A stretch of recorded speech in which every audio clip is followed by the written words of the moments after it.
So hello, thanks for being here. Today we're going to be talking about a series of offensive wireless techniques that can be applied to physical and Mac layer technologies.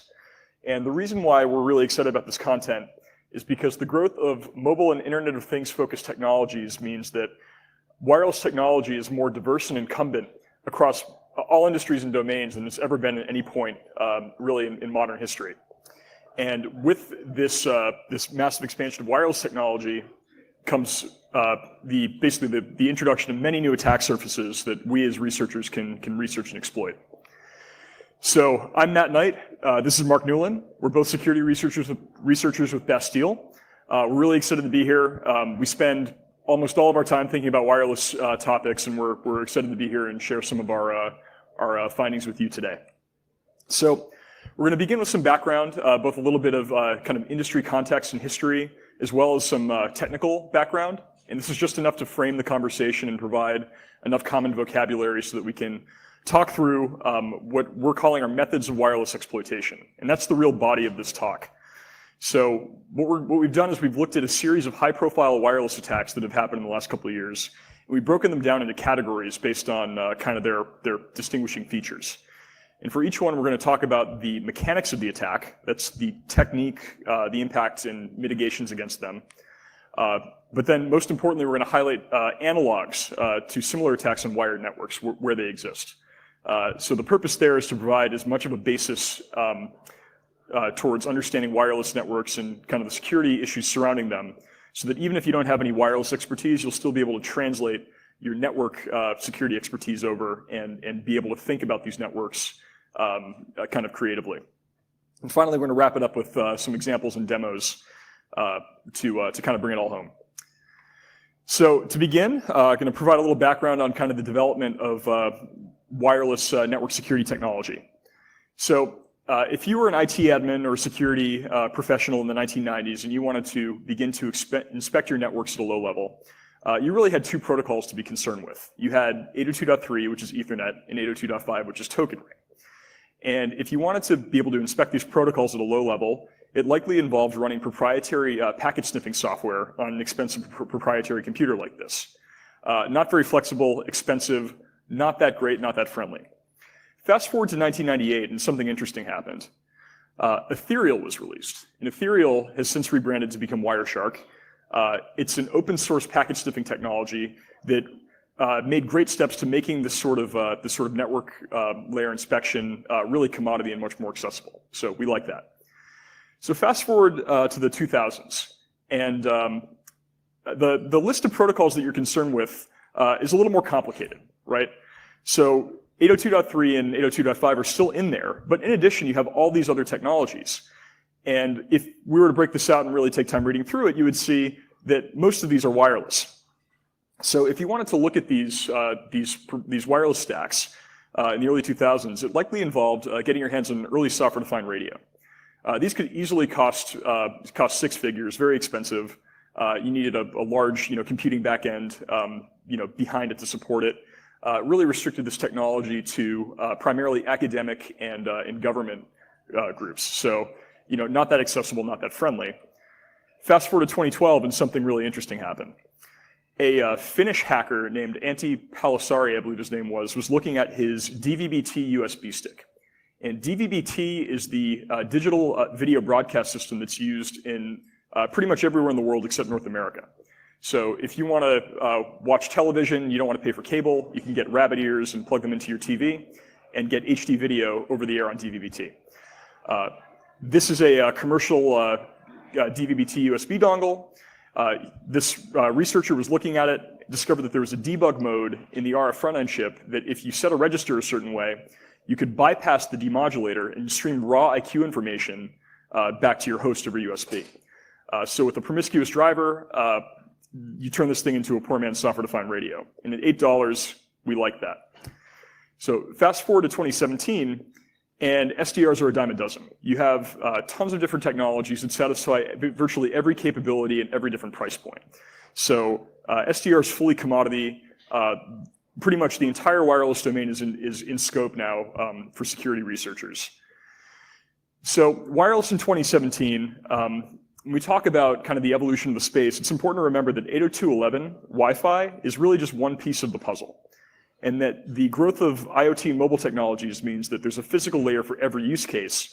And increasingly, these physical layers are being used to connect embedded systems. And we understand embedded systems to be really designed around compromise. Oftentimes, they run on battery, so they're limited with the type of computation you can do on them.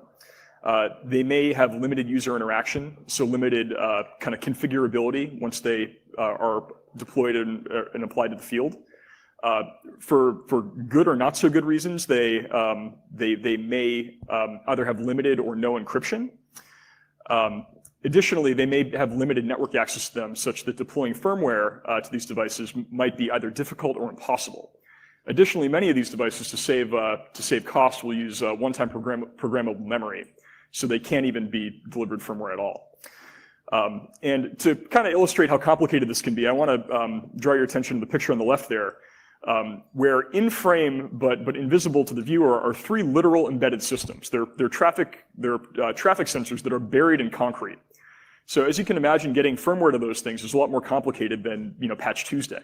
You can't just send a patch to that thing because it's a proprietary wireless technology that's connecting to it.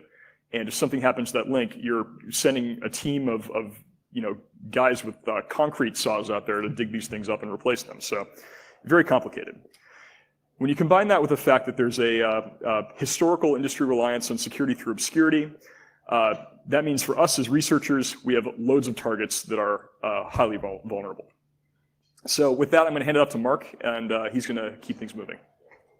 So as a security practitioner, you're probably familiar with using tools like Wireshark to look at layer 2 and higher network traffic. And we're looking at layer 2 and higher traffic because you're getting these packets from something like a Ethernet card, or perhaps a Wi-Fi card or Bluetooth radio. And the data you get from that hardware is layer 2.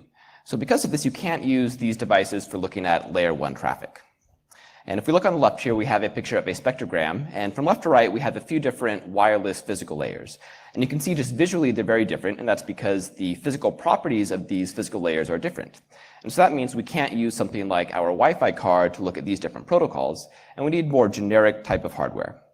And so to do this, we use something called a software-defined radio. And unlike a Wi-Fi card or a Bluetooth card where the logic that speaks that specific protocol is baked into silicon, an SDR is a more generic, reconfigurable radio front end. So we can tune it to different center frequencies and set it to different channel bandwidths. And then the SDR sends this raw radio IQ data to either an FPGA or to a host computer. And then we have software, which defines the physical layer of how each different protocol operates. And this has some good benefits. So one, we can use one piece of radio hardware for multiple different protocols. And then we can also iterate very quickly on our software. So if we're reverse engineering a wireless protocol, we can iterate on our software as we figure out more about it and don't actually have to change our hardware. So it's a pretty useful tool. One of the problems with software-defined radio, or at least perceived problems, is the complexity and the esoteric nature of the field. And on the left here, we have some RTL from a 802.15.4 decoder Matt implemented for an FPGA, and it's nice and clear what's going on there. But a lot of people think SDR is this complicated field, but it really doesn't have to be. And Matt and I have spent a lot of time trying to figure out how to make these SDR and RF physical layers easy to understand. And to that end, we've given a series of talks called So You Want to Hack Radios, where we discuss our strategies for reverse engineering wireless protocols.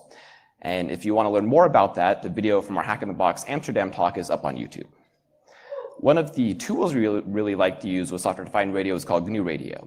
And this is an open source digital signal processing suite, and it abstracts away all of the complicated math and signal processing that you need to use for SDR, but you don't need to actually understand. So both Michael Ostman and Balint Sieber have some good videos up on YouTube about SDR in general and GNU Radio. On the right here, we have a picture of GNU Radio Companion, which is a drag and drop flow graph creation tool with GNU Radio. And this allows you to visually drag and drop different DSP and signal processing blocks and implement your transceivers, receivers, and transmitters visually without actually needing to understand how the underlying math works. And so I never went to college, for example, and I'm able to use GNU Radio to do really interesting work in this space. So it's a very valuable tool. And now Matt is going to walk you through some of these basic RF concepts that we'll need to understand the rest of the talk. All right, so the purpose of this next section is basically just to provide the vocabulary for all of us here so that we can kind of understand what makes wireless unique from wired networks as we begin to work through the various attacks later in this talk. So when we talk about wireless technologies, we're invariably involving the physical layer. The physical layer is essentially the lowest layer of the communication stack. And in wired protocols, it defines how our digital ones and zeros get mapped into electrical phenomena. And that's voltage, timing, and wiring information that comprises what's a one and what's a zero in electricity. In the wireless medium, or in wireless technologies instead, we're defining how those ones and zeros get mapped into patterns of energy that are being conveyed over the RF medium. And the RF stands for radio frequency. It's essentially the electromagnetic energy that's around us all the time. It's continuous, right? It's analog, but we can basically encode digital information into it. And the important thing to remember is that RF is comprised of an infinite number of frequencies. So we can represent channels as existing at different frequencies and at different bandwidths. So if we manipulate RF, we can begin to put together a physical layer. And manipulating RF is done with a radio. As Marc mentioned earlier, they can either be hardware defined, as is the case with the LoRa radio on top there, or they can be software defined, as is the case with the B210 below. But the core function when we begin to talk about physical layers that we need to really understand is called the modulation. And the modulation is a function that defines how your digital ones and zeros get mapped into that energy. It basically defines what that mapping is in your specific PHY. So if you've ever written networking software, you've probably worked with an API where at some point you call API.send and you pass in a buffer, and then something happens to make your information appear somewhere else, either another system on your network, or maybe you're sending it to a radio and the radio sends it out over the air. But what actually happens once you make that call? So we're going to talk briefly, just with the next few slides, about what happens within the radio chipset to turn your buffer into energy that goes out over the air. So you have your layer 2 frame. You call an API and pass in the buffer, and then this goes out over some interface to your radio IC. It might be I2C, it might be PCIe, it could be SPI. It gets written out into your radio chip. The first thing your radio chip is going to do is it's going to prepend and append some information to create the PHY frame.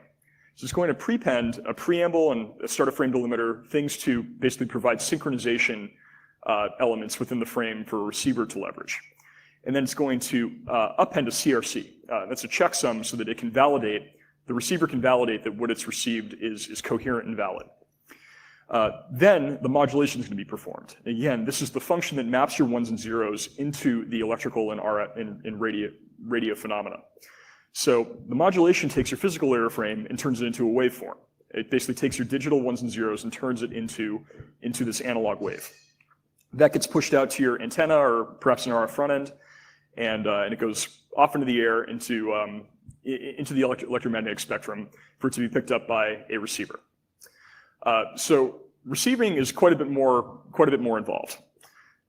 So essentially, the receiver captures the waveform on an antenna, and it performs the demodulation, which is the inverse of the modulation function.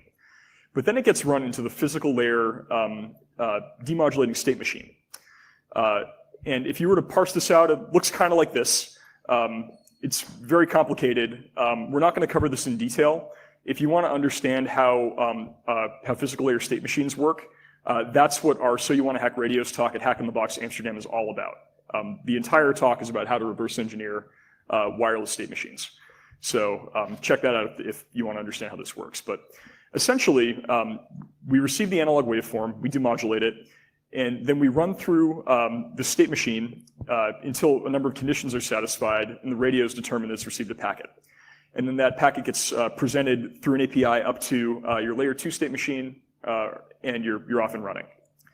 The key things to take away from this is that radios are state machines, and therefore they're deterministic. So what happens here isn't magic. It's executing an algorithm that is going to do the same thing given the same inputs every time, and we can characterize that algorithm and find various clever ways to exploit it. Now, because the RF environment is complicated, by virtue of there being lots of contention from other emitters, we can begin to factor that into our understanding of how these radio state machines are designed and how they perform under stress. So between all this, we have a number of opportunities to kind of creatively exploit and abuse these radios. So that brings us to the body of this talk, really what this talk is all about. And this is our methods of wireless exploitation.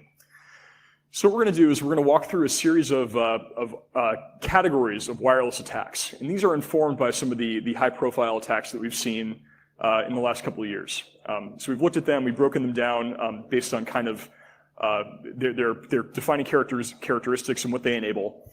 And we're going to walk through them briefly with you now. So for each attack, we're going to discuss the methodology of how it's performed, the impact of what the attack enables, and number 3 is what we're most excited about. Wherever we can, we're going to provide analogs of these of similar attacks to these wireless attacks, but on wired networks. So if you don't have RF domain knowledge, you'll be able to leverage your wired domain knowledge to understand kind of the implications of each of these attacks.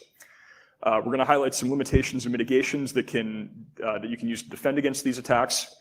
And then we're going to provide examples in terms of recent real-world attacks and then demos as well. So to get started, we're going to discuss sniffing, and I'm going to hand it off to Marc. So when you think about sniffing, you're probably thinking about something like Wireshark Layer 2 sniffing. But in this case, we're talking about sniffing the radio physical layer. And this is distinct from any type of wired exploitation. If you're going to sniff a wired network, you have to physically plug into it. But due to the inherently promiscuous nature of wireless, we don't have to be physically connected to anything in order to intercept somebody else's data. And we do need to be physically proximate to the network or device we're trying to sniff, but this is only limited by the amount of money we're willing to spend on amplifiers and antennas. So the big drawback to sniffing, again, is this range. So we need to be somewhere nearby it, but we can be hundreds of meters away in certain cases. A couple recent examples. Matt has demonstrated that you can sniff the pairing sequence that goes between the Zigbee door lock and the smart home hub. And by sniffing the pairing sequence, you can recover the cryptography keys and then decrypt the future traffic going on between the lock and the hub or intercept your own traffic. Last year, I did a lot of work researching wireless mice and keyboards, and I discovered that a lot of wireless keyboards on the market were actually unencrypted and therefore vulnerable to keystroke sniffing. So for a video demo here, we're going to look at the HP Classic Wireless Desktop Keyboard. And this uses an RF transceiver from a vendor called Mozart Semiconductor.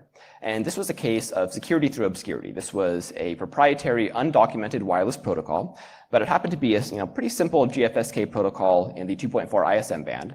And after I had reverse engineered the physical layer, I discovered that it was just sending unencrypted keystroke packets over the air and therefore was vulnerable to sniffing.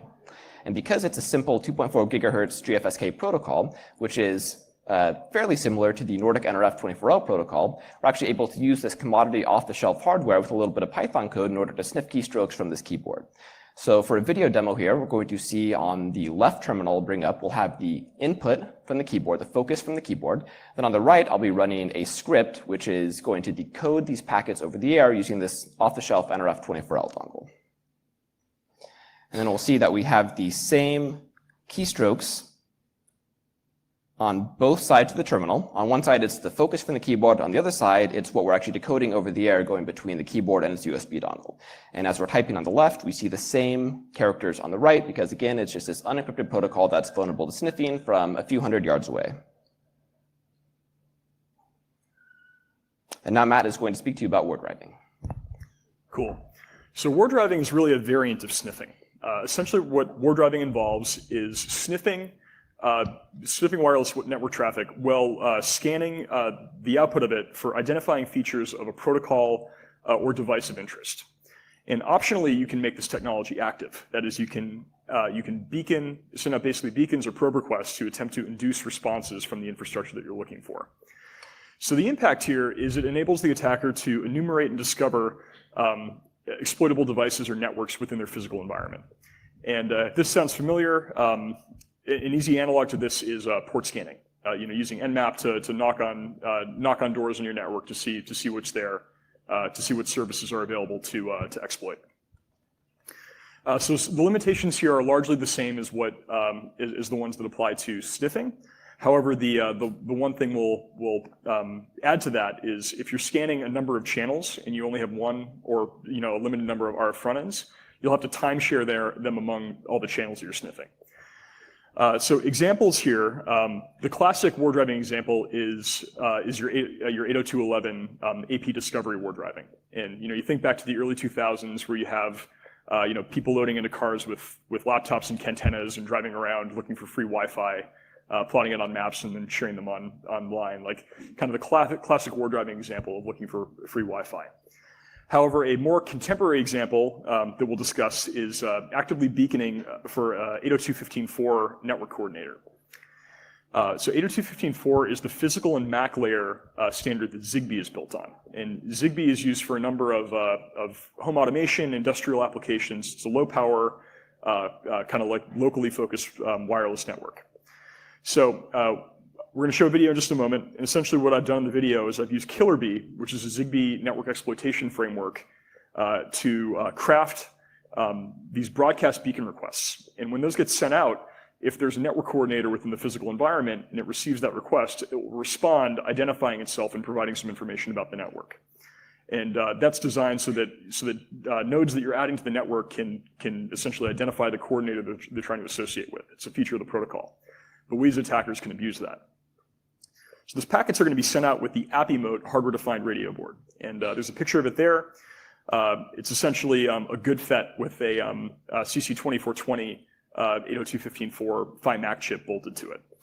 So we'll jump over to our video here, and we'll see this in action. So on the left we have our transmitter, and on the right we have the receiver. And the transmitter is essentially hopping through all the 15.4 channels in the 2.4 gigahertz band. And you'll see when it hits channel 14, we get 2 responses back. So that means that there are 2 different coordinators present on channel 14. And if we let this run, you'll see it gets up to channel 26, which is the highest 15.4 channel in the 2.4 gigahertz band. We haven't received any traffic on other channels. We wrap back around and keep going. But we can assume that these 2 networks are present on channel 14. So we can then begin to look in more detail and identify other devices of interest on that channel. So the next attack that we're going to discuss is the replay attack. And the replay attack essentially involves retransmitting a previously captured physical layer frame. Now this can either be raw physical layer capture, like a raw IQ file that you've captured with your software-defined radio, or it can be a resynthesis of a previously captured packet. So if you've done the decoding and you have your layer 2 frame, your ones and zeros in a digital format, you can re-implement the modulation, feed that in, and regenerate it. They're both basically 2 different ways of implementing the replay attack. And this is an example of a command injection attack, where we can change the state of the network or a device or something on the network to essentially reproduce previously observed behavior. Wired or replay attacks exist on wired networks too, so there's no real interesting analog there other than you can do these there as well. So replay attacks can be mitigated against by implementing and then enforcing freshness and authentication. So freshness is a sequence number. So essentially what that involves is including a field within your protocol that essentially just tracks the index of each packet. So you just increase it by 1 every time you send a new packet. And then the receiver can track that so that if it sees a sequence number below the one that's expecting, or outside of some range, it can reject it because it's already received and managed that frame. Additionally, authentication can be combined with this to provide cryptographic authentication can be combined with this to provide even more security and guarantee of the message's authenticity. So an example we're going to discuss here is one from earlier this year. So at 1:30 a.m. on I think it was a Wednesday night in April, all 156 tornado emergency alert management sirens in the Dallas metropolitan area started going off. They look like that picture there. They're very loud. Essentially, because Dallas gets tornadoes, and tornadoes are really big events in the U.S. and the American South. They had this network set up as a means of alerting people to when they need to take shelter and take cover when there's going to be a weather event coming through. But so at 1:30 in the morning, all these things started going off, and as you might imagine, that ruffled a lot of people's feathers. Additionally, when you consider that there had been some very public saber rattling between the United States and North Korea that week, There was actually some concern that this may have been an indication of some sort of a national security event. It was a pretty big deal. So we at Bastille have done some analysis of this event, and we've concluded that this attack was likely an RF replay attack.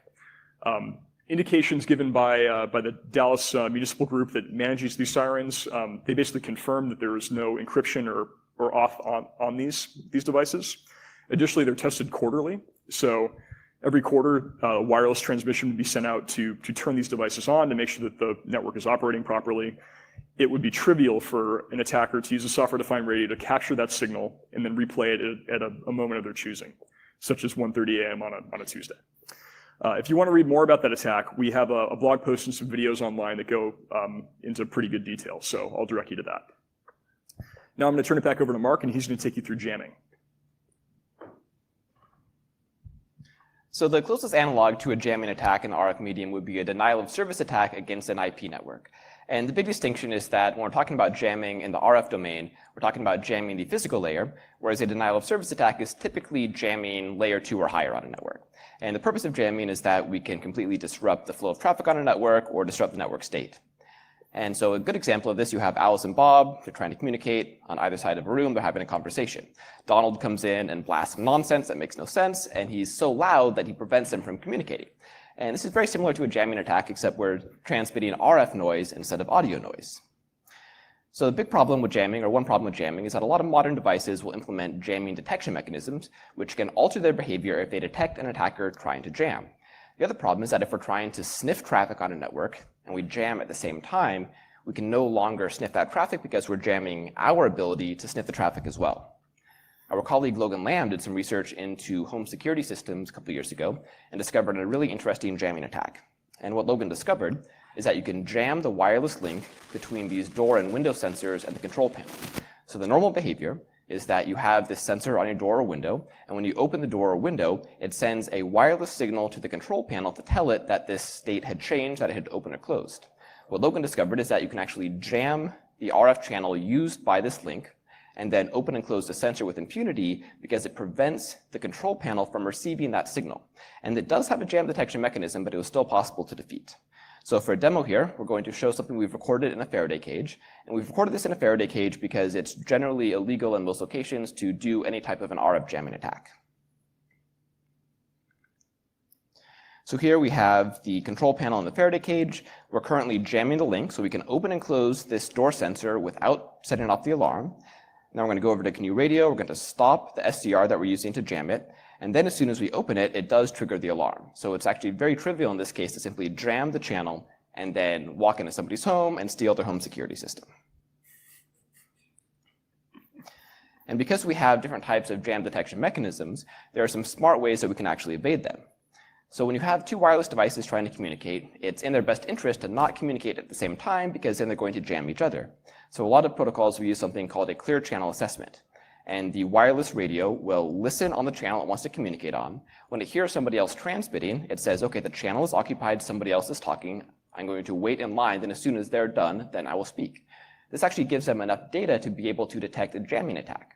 So for example, if we have a protocol that has a 9 millisecond packet length, the normal behavior would be for the channel to be occupied for 9 milliseconds and then go silent. If the channel is occupied for 10 milliseconds, this is longer than the average or normal packet length, then the device can say, okay, somebody's potentially trying to jam the channel and then change its behavior. So we can do what's called duty cycle jamming, where we'll, in this case, transmit for 9 milliseconds, turn off for 1 millisecond, transmit for 9 milliseconds, and go in the same pattern. And this way, we can still effectively jam the channel without actually triggering these anti-jam jam detection mechanisms. And Matt has demonstrated this with some 801.15.4 jam detection and defeation using Killer B. There's another type of smart jamming called reflexive jamming, and this allows us to actually target specific packets or transmitters or receivers. So with duty cycle jamming or just plain basic jamming, we're just jamming the entire channel and not targeting any specific device. With reflexive jamming, we first try and receive any incoming packets, and we decode the header of that packet. And then we can make a decision to say, does this transmitter address or receiver address or some other criteria match what we want to jam? And then you can start transmitting as soon as you make that determination. And then you can effectively jam the second half or the end of the packet, cause a CRC corruption, and prevent it from being received.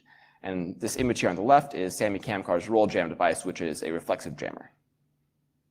And these are physical layer jamming techniques. There's actually an interesting MAC layer jamming technique that we can use against 802.11 devices. So if I'm a Wi-Fi device and I'm transmitting a packet, I fill out the duration field in the MAC header, and the duration field defines how long I expect it to take to transmit the packet and receive an ACK. And this allows 802.11 devices to implement power savings. So if another device receives this duration field, instead of doing its clear channel assessment and keeping the radio turned on, it can simply turn the radio off for the duration specified by that field.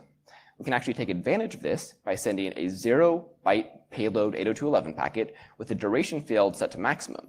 This allows us to transmit for a very short period of time, but trick other 802.11 devices into turning off for a longer period of time. And so with a single 0-byte payload link packet, we can effectively jam the channel for 32 milliseconds. And you can implement this with an ESP8266 or really any other wireless or Wi-Fi device that allows you to transmit raw packets.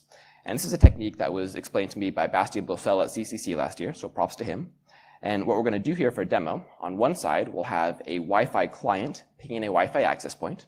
Then on the other side, I'll have a one-line SCAPI script where I'm going to send 50 0-byte payload packets with the duration field set to maximum. And we'll see that we're able to effectively interrupt this 802.11 channel for several seconds just by sending 50 very short packets. So on the right, we have the client pinging the access point. On the left, with SCAPI, I just transmitted those 50 packets, and we can see that the ping response is stopped. Then in a few seconds here, it will pick back up. And we can see that by transmitting just 50 0-byte payload link packets, we're able to effectively jam the channel for several seconds. And this allows you to jam an 802.11 channel with a much lower duty cycle than traditional jamming and therefore save power. And now we'll talk about an evil twin attack. And this is analogous to an ARP cache poisoning or ARP spoofing attack on an IP network. It allows you to trick a victim device into connecting to your access point or base station. And once they connect to your access point or base station, you can then man in the middle of their traffic. And the big problem with evil twin attacks is that you need to have the same trust relationship as the device expects. So if there's authentication or cryptography, you may need to downgrade the cryptography or spoof the authentication. So it only works with certain types of wireless networks. The Wi-Fi Pineapple is a common out-of-the-box tool for creating an evil twin 802.11 access point. Then a lot of out-of-the-box IMSI catchers you can use, including the open source OpenBTS software. So for a demo here, we have a cell phone and a Faraday cage. We also have a software-defined radio in the Faraday cage loaded up with OpenBTS software. And OpenBTS allows you to mimic any GSM cell carrier that you'd like. And I want to point out that you should not do this. It is generally illegal anywhere to spin up a fake GSM base station, but it's also very, very easy. But don't do it. So here we have a cell phone in the Faraday cage, and we can see it's not connected to a network. Then we spin up the GSM base station by turning on our software-defined radio. Then in a few seconds here, we have the phone, it's connecting, and we'll get a welcome text message from our fake GSM base station.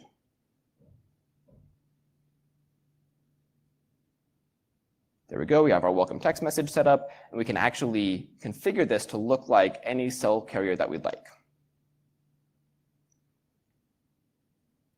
And now Matt is going to speak to you about malicious over-the-air firmware updates.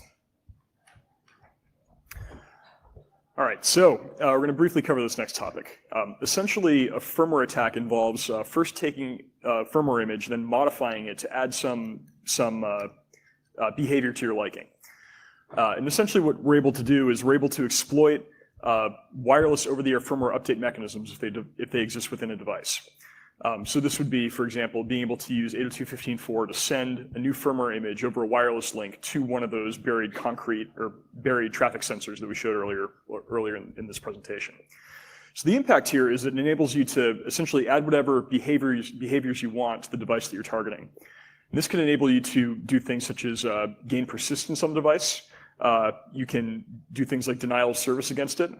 One example from earlier this year was BrickerBot. It was a Mirai variant that essentially scanned the internet, found unconfigured IP cameras, pushed firmware to them, and then bricked them.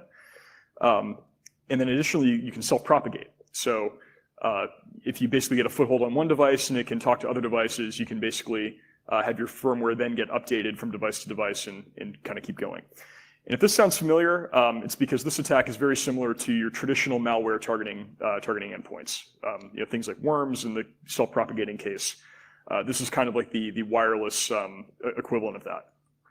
So limitations here are that this kind of attack is defeated by essentially security best practices. If you implement any sort of code signing, such as secure boot, that makes it a lot harder to implement an attack like this. Additionally, having secure network encryption again raises the bar to make this type of attack more difficult. So two examples we're going to highlight briefly. One that I'll just mention is Cesar Cerruto's traffic light sensor Zigbee worm. He gave a talk at Black Hat, I think in 2013 or 2014, where he looked at traffic light sensors, smart traffic lights, determined that they were running on an unencrypted 802.15.4 network. He was able to sniff all the traffic, inject traffic, do things to mess with their state. Additionally, they used unsigned and unsigned firmware images on an unencrypted link to push firmware to the devices. So he went as far as to essentially postulate that it would be possible to make a worm using this. I don't know if he actually demonstrated it, but all the pieces were there. However, an attack that was demonstrated just about a year ago actually went that next step and demonstrated the worm in reality. And that's the worm that targeted the Philips Hue Zigbee lights. This was put together by a team of researchers. It was really impressive work. Essentially what they did was they were able to break the firmware signing key, or the firmware signing mechanism that Philips uses to encrypt their secure boot images. They did that with a really impressive hardware, I think it was a power analysis, like side channel attack. And then they were able to essentially deliver malicious firmware to these Philips Hue lights that not only would enable them to take them over and control their state, but would also self-propagate to other Philips Hue lights within range. So I'll direct you to their website. They have an awesome video where they deploy this attack to an office building, and they do it from a drone, because why not? And you'll see that they put a 15.4 radio on this drone, fly it up to the side of the office building, and then all the lights start blinking. It's pretty cool. And their paper's really good too. They go through this all in really good detail and show exactly what's possible with this type of firmware-based wireless attack. So this brings us to our last attack technique that we're going to discuss.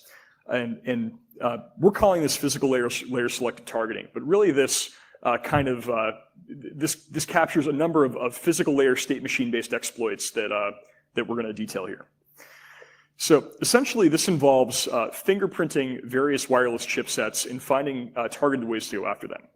And I'll just kind of briefly introduce this. So when a new standard is released, the way that that's done is you have a bunch of stakeholders in the industry get together, and they discuss and determine what kind of features they want the standard to have, what they want it to look like. And then they take those ideas and they put them together into a nice, lean, easy to digest 4,000-page standards manual. Then that gets decided upon, it gets ratified, it gets pushed out. Industry players then go and pay a fortune to license it, and are then faced with the task of interpreting that standard. So they have to take that nice, bedside reading 4,000-page document, figure out kind of what the core technical elements are, and then convert that back into logic that then gets implemented in hardware. So these standards can be very long and very verbose, but they're not always completely defined. And even if they are well defined, oftentimes there are options, or there are opportunities for these manufacturers to kind of make decisions and inferences around the best way to implement things. So what that means for the chipsets is that not all chipsets are the same, and some of them have pretty distinctly different behavior. So essentially what we as attackers can do is we can fingerprint these chipsets and figure out how they perform differently. And then we can send standards non-compliant transmissions that are designed to exploit corner cases in some chipsets, but perhaps not all of them. So what this enables us to do is do some extremely targeted receiver evasion, which is useful in the case of doing a wireless IDS evasion, and also fingerprinting devices that are present within an environment. And this has been demonstrated on a wired network as well. This has been demonstrated specifically on 802.3. However, that's kind of a limited application because you're dealing with wires. The only scenario in which this kind of attack is useful is if you have a LAN tap type scenario. However, this is very practical in the RF domain, where because RF energy is promiscuous, you have it just radiating outward throughout free space, your physical environment. you have multiple devices within the same environment, multiple listeners, and this type of attack becomes far more impactful.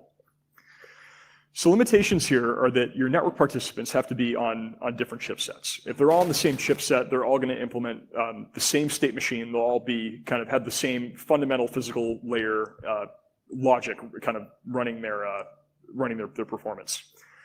Additionally, not all chipsets are vulnerable to this type of attack, and even the ones that are vulnerable in different ways. So we're going to highlight this with by demonstrating 802.15.4 receiver evasion and selective targeting. So I have 3 radios that we're going to use in this demo. On the right, we have our transmitter, which is an app emote with the CC2420, and I'm essentially going to be changing the configuration of its physical layer to send messages that are compliant and then non-compliant in different ways, and I'll talk you through it in the demo. And then on the left, we have 2 receivers. We have an app emote with the CC2420, which we're keeping in its stock configuration, and then we have an RZ USB stick, which uses an Atmel 15.4 radio. So these are 2 different chipsets that are being used to receive. They have different physical layer state machines, and we're going to see how their characteristics and behavior differ. So what I'm going to do is I'm going to use my transmitter to send a series of 802.15.4 frames. I'm going to start by sending 5 protocol compliant frames, 5 normal 15.4 frames. And then I'm going to start to mess with the PHY. I'm going to begin by adding 2 extra symbols to the preamble, and then I'm going to continue and remove 2 symbols from the preamble. And you'll see that I'm able to create messages that selectively target one receiver that the other receiver won't receive, and then we'll show it going the other way, where the receiver that missed the first messages is able to be selectively targeted.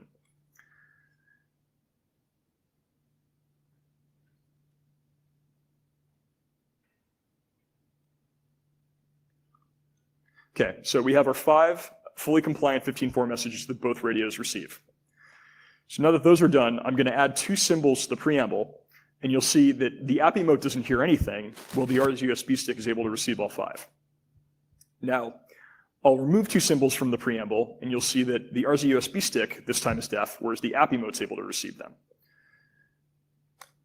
So I think this is really interesting. As far as I know, this has been demonstrated on the wired case that we discussed in 802.15.4. I don't know of any other protocols that have been looked at for this type of behavior, but I think it's pretty interesting. And I want to give a shout out to David Dowd from Dartmouth, Riverloop Security, and Travis Goodspeed for doing the initial research on this to get the ball rolling here. So this brings us to the end. So we've looked at a number of different types of wireless attacks, and we've kind of made some inferences about them. Some of these are very easy to implement. Some of them are quite a bit more challenging. The cases where they get challenging are where you have essentially cryptographic state to overcome. But ultimately, one thing that I want to highlight is that many of these attacks are very difficult to mitigate against, especially the ones that involve privacy. Because RF is promiscuous, it's very hard to hide your transmissions.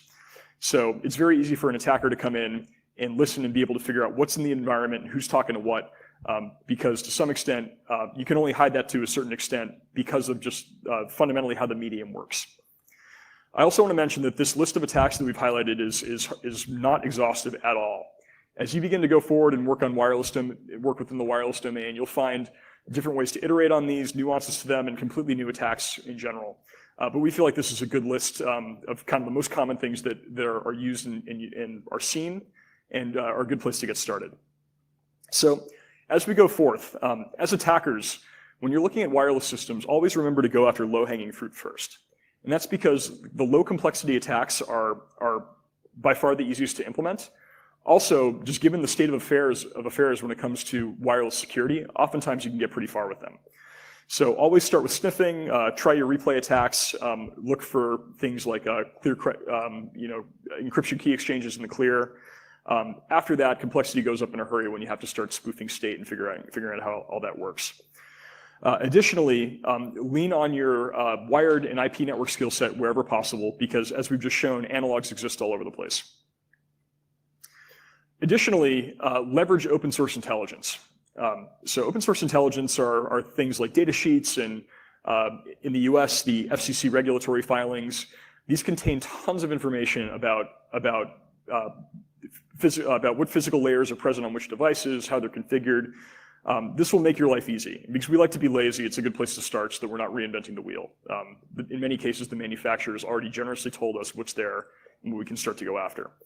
And if you're interested in learning more about open source intelligence and the process there, Marc gave an entire talk on this at Hack in the Box Amsterdam in 2016. That video is on YouTube. I encourage you to go look that up. Now, as developers and as defenders, the one point I want to leave you with is that we are right now in the golden age of RF hacking. That's because software-defined radio has been commodity for more than 5 years. There are so many SDRs out there, there's so much free knowledge from the open source community that essentially every RF PHY is in scope now. So everything is exposed and accessible to people to go and reverse engineer and begin to pick apart. So I'm going to end today with a challenge, and that's to go forth and own your airwaves. If you're an attacker, go out, start looking into wireless, and start figuring out different ways that you can subvert it and own it. If you're a defender, think about how wireless technologies are different than wired technologies and the types of exposure that your networks have. Because if you don't, it's a matter of time. The space is moving really quickly right now. The state of affairs is not very good. So if you want to learn more about this, we've given a bunch of talks on various different wireless subjects. We'll put the slide up on Twitter so that you can get the links and pursue them if you'd like. I want to thank our colleagues at Bastille for supporting our research, and also the Hack in the Box team for having us. We've had a great time, both here in Singapore and the other events we've been to in Amsterdam. So thank you for having us. And thank you all for attending, and we're happy to take your questions. And a quick shameless plug, if you're going to 44Con, we're doing a RF reverse engineering workshop there. Thank you. Thank you very much, Marc and Matt. We're very honored to have you here as well. And congratulations again on your talk getting voted for the stage this year. Thank you. Any questions from the floor? Probably questions off stage. All right. Well, thank you very much again. Thank you. Thank you.